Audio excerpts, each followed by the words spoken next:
Do you find yourself saying yes when every fiber of your being is screaming no?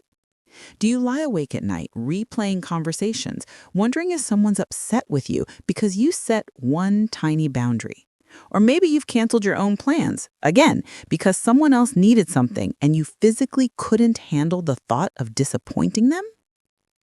If you just felt personally attacked, you might be a people pleaser. And I'm not talking about being kind or generous. I'm talking about the exhausting pattern where other people's needs, feelings, and opinions consistently matter more than your own. Where the thought of someone being disappointed in you feels absolutely unbearable. Today, we're diving into why you can't stop people pleasing, even when it's destroying your peace. Throughout this video, I'll ask you 5 questions. Rate yourself honestly from 1 to 5 for each one. By the end, you'll know your people-pleasing score and, more importantly, exactly how to break free from this pattern. We'll uncover the psychology behind why you do this, distinguish people-pleasing from genuine kindness, and I'll give you 3 practical tools to start reclaiming your life today. Because here's the truth, you're not being nice, you're being afraid. And that's not your fault, but it is something we can change. Picture this. A friend asks if you can help them move this weekend. You already have plans, you're exhausted, you really don't want to. Person A says, "Oh, I've actually got plans that day, but good luck with the move." You're running calculations. Will they be upset? Can I cancel my plans? What if they think I'm selfish? What if they don't like me anymore? Before you know it, you hear yourself saying, "Yeah, sure, I can help." And then you spend the next 3 days feeling resentful, anxious, and trapped by your own inability to say a simple 2-letter word. Sound familiar? Here's what's really happening. People-pleasing isn't about being nice or caring about others. It's a nervous system response, rooted in a deep, often unconscious fear. Fear of rejection, fear of conflict, fear of being abandoned or seen as bad. Let's see how strong your people-pleasing pattern is. First question. Rate yourself 1 to 5. 1 means not true at all, 5 means extremely true. Question 1. Do you find it extremely difficult to say no to requests, even when you're overwhelmed, exhausted, or genuinely don't want to do something? Not just occasionally, but as a consistent pattern. Does saying no feel almost physically painful or create intense guilt and worry? Rate yourself. Got your number? Hold on to it. That's question 1 of 5. Now let's talk about why this happens. People-pleasing usually develops in childhood. Maybe you grew up with a parent whose mood you had to manage. Maybe love felt conditional, like you had to earn it by being good, helpful, or perfect. Maybe conflict in your home felt scary, so you learned that keeping everyone happy meant staying safe. Your nervous system learned, my worth depends on other people's approval. Disappointing someone equals danger. Conflict equals threat. This is where it gets interesting. Many researchers connect people-pleasing to what's called the fawn response. You've probably heard of fight, flight, or freeze. Fawn is the 4th trauma response. When you can't fight, run, or freeze, you appease. You make yourself useful, agreeable, indispensable. You become what other people need you to be. And if you watched my video on highly sensitive people, this is where it connects. HSPs feel other people's emotions intensely. You don't just notice someone's disappointed, you feel it in your body like it's your own emotion. This makes saying no genuinely painful, not just uncomfortable. Question 2. Do you feel responsible for other people's emotions? Like, if someone's upset, disappointed, or unhappy, you feel it's your job to fix it, or you feel guilty even when it's not your fault? Does managing other people's feelings take up significant mental and emotional energy? How true is this for you? 1 to 5. That's question 2. Add it to your running total. Here's what most people don't understand about people-pleasing. It's not generosity. Generosity comes from abundance. You give because you want to, because you have something to offer, because it feels good. People-pleasing comes from fear and depletion. You give because you're afraid of what happens if you don't. Let me show you the difference between genuine kindness and people-pleasing. Kindness. You help a friend move because you care about them and you have the time and energy. You do it freely, without resentment. People-pleasing, you help them move even though you're exhausted, you had other plans, and you spend the whole time feeling resentful but smiling anyway because you can't let them see you're unhappy about it.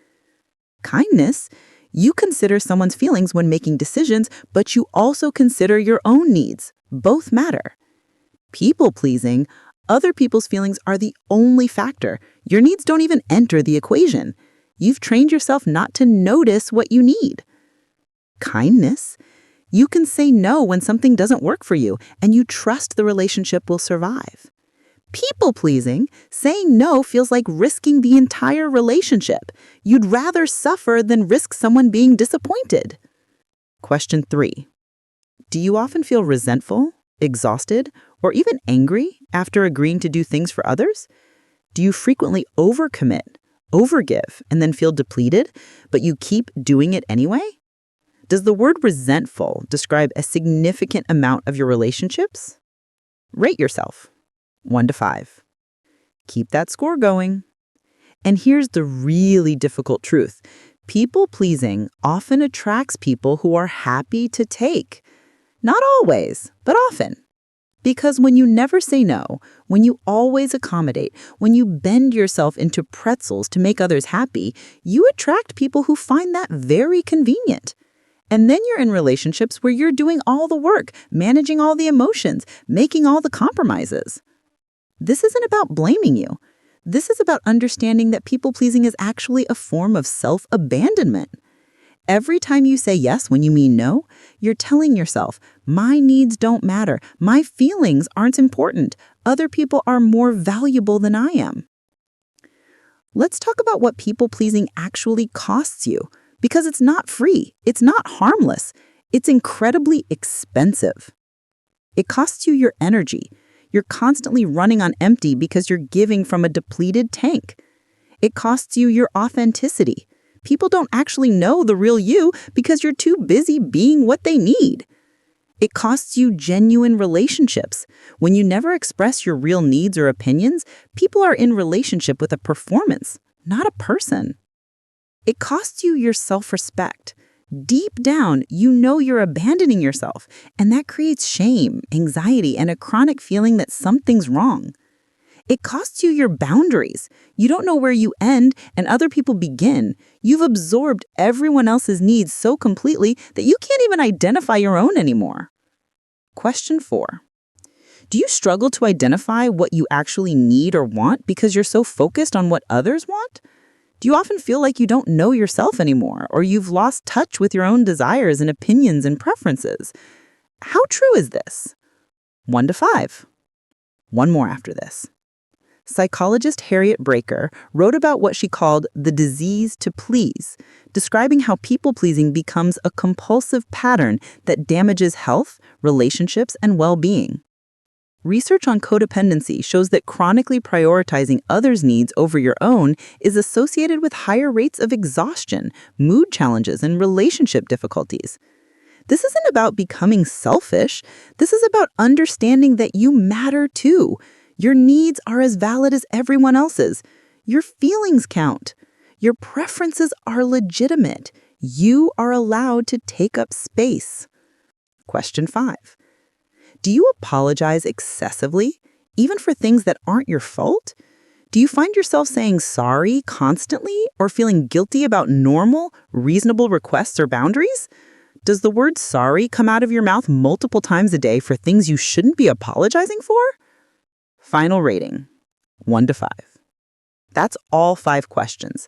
Add up your total score now. Got your number? Let's see what it means. If you scored 5 to 9, you have some people-pleasing tendencies in specific situations, but it's not a dominant pattern. You're generally able to balance your needs with others. The tools we're about to discuss can help strengthen your boundaries even more. If you scored 10 to 15, you're definitely struggling with people-pleasing. It's affecting your relationships and well-being. You say yes when you want to say no more often than not. You need the strategies coming up. If you scored 16 to 20, people-pleasing is a significant pattern for you. it's likely impacting multiple areas of your life. Your energy, your authenticity, your relationships. You're probably exhausted. The good news? This is changeable, and you're about to learn how. If you scored 21 to 25, people-pleasing is a deeply ingrained pattern, and it's costing you enormously. You've likely been doing this for years, possibly decades. You matter just as much as everyone you've been taking care of. It's time to start taking care of yourself. Whatever your score, here's what matters. You're not broken. You learned this pattern because it helped you survive, but you don't need it anymore, and you're about to learn how to break free. Let me give you 3 practical tools that actually work. Tool 1, the pause practice. When someone asks something of you, pause. Don't answer immediately. Say, "Let me check my schedule and get back to you," or "I need to think about that." Even 10 seconds of pause helps you get out of automatic yes mode. This buys you time to actually feel what you want, not just what they want you to want. Tool 2, the boundary script. You need actual words. Here they are. "I'm not able to do that, but I hope it works out." "That doesn't work for me." "I'm at capacity right now." "I appreciate you thinking of me, but I need to pass." Notice, no explanations, no justifications, no apologies. Just a clear, kind no. Practice these until they feel less terrifying, and they will feel terrifying at first. That's normal. Tool 3, the needs check-in. 3 times a day, ask yourself, what do I need right now? What do I actually want? Start small. Do I want coffee or tea? Do I want to stay in or go out? Reconnect with your own preferences. You've been ignoring them for so long, you might not even hear them anymore. This practice brings that awareness back. And here's what you need to understand. People who truly care about you will respect your boundaries.